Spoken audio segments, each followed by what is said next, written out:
आपका उत्कृष्ट पॉइंट पर एक बार फिर स्वागत है।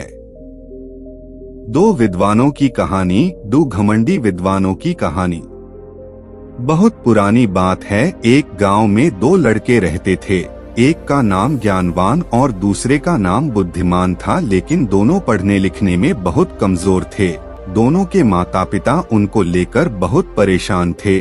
उन्होंने ज्ञानवान और बुद्धिमान को अच्छी शिक्षा देने के लिए बनारस भेज दिया। ज्ञानवान और बुद्धिमान ने बनारस में कुछ वर्ष रहकर अध्ययन किया। अब दोनों ही अच्छी शिक्षा ग्रहण कर विद्वान हो चुके थे। विद्वान होने के साथ ही उनमें इस बात का घमंड भी आ गया था कि वे बहुत विद्वान हैं।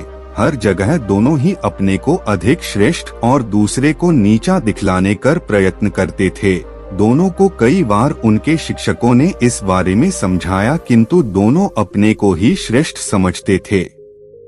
शिक्षा खत्म होने के बाद दोनों को बनारस से अपने गांव वापस लौटना था। रास्ता बहुत लंबा था। चलते चलते उन्हें रात हो गई और उन्होंने एक गांव में अपना डेरा डाला। गांव के जमींदार को पता चला कि उनके गांव में बनारस के विद्वान आए हुए हैं।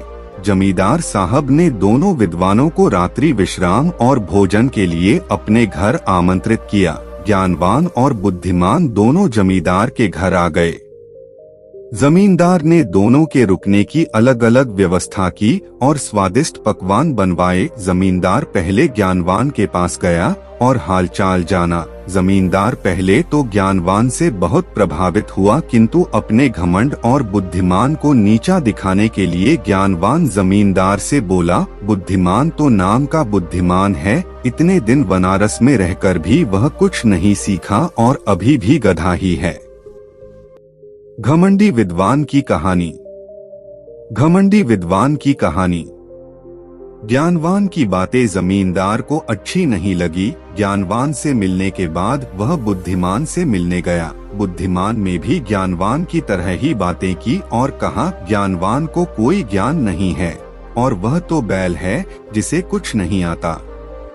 जमींदार दोनों से बहुत निराश हुआ और कुछ देर पश्चात उसने ज्ञानवान और बुद्धिमान को भोजन के लिए बुलाया। दोनों भोजन के लिए आए और जब दोनों को थालियां परोसी गईं तो थाली में घास और भूसा था।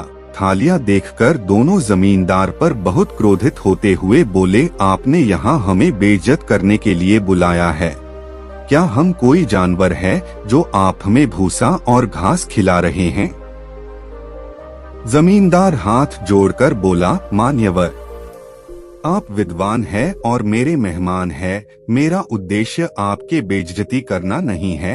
आप दोनों ही विद्वान होकर एक दूसरे को बैल और गधा बोल रहे थे, इसीलिए बैल और गधे का जो भोजन पसंद है मैंने आपको भी वही भोजन परोस दिया।